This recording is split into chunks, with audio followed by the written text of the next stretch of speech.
siang kepada teman-teman. Kami dari kelompok 14 ingin mempresentasikan hasil diskusi kami tentang implementasi tasawuf dalam bekerja.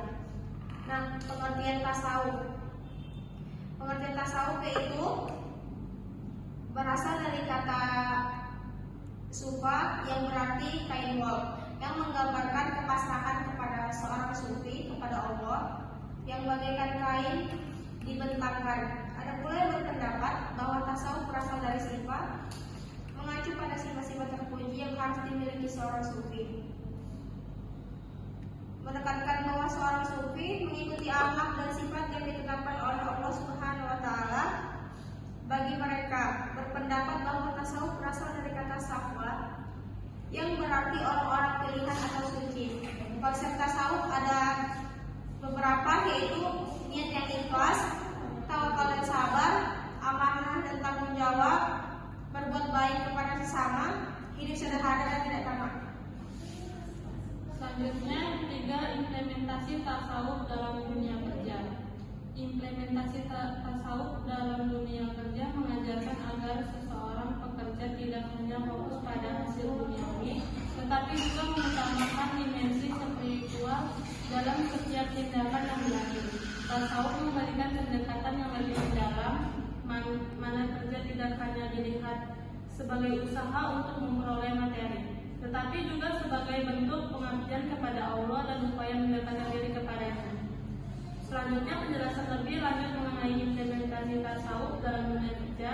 Yang pertama, menghindari pekerjaan yang tidak sesuai dengan etika atau hukum agama.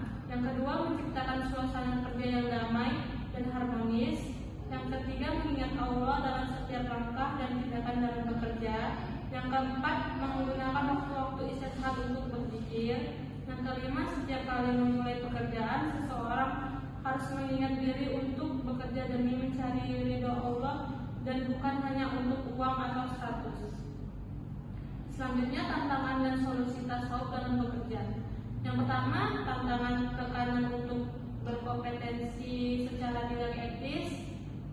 Yang kedua, tantangan kesulitan dalam menjaga kesabaran dan tawakal. Yang ketiga, tantangan gaya hidup konsumtif dan materialisme. Yang kelima, tantangan waktu yang terbatas dan stres. Yang keenam, tantangan menjaga kehadiran hati dan fokus dalam pekerjaan.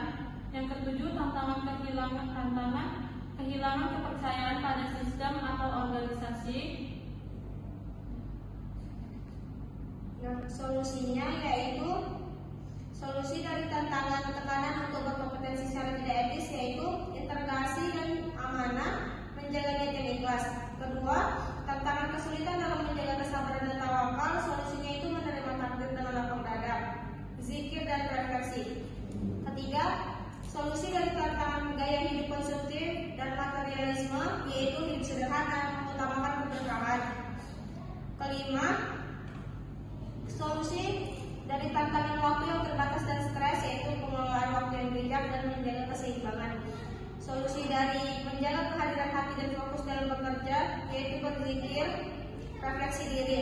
Ketujuh, solusi dari tantangan kehilangan kepercayaan pada sistem atau organisasi yaitu keikhlasan atau kepasrahan. Baiklah, demikian hasil presentasi kami dari kelompok 14. Lebih dan kurang kami mohon maaf.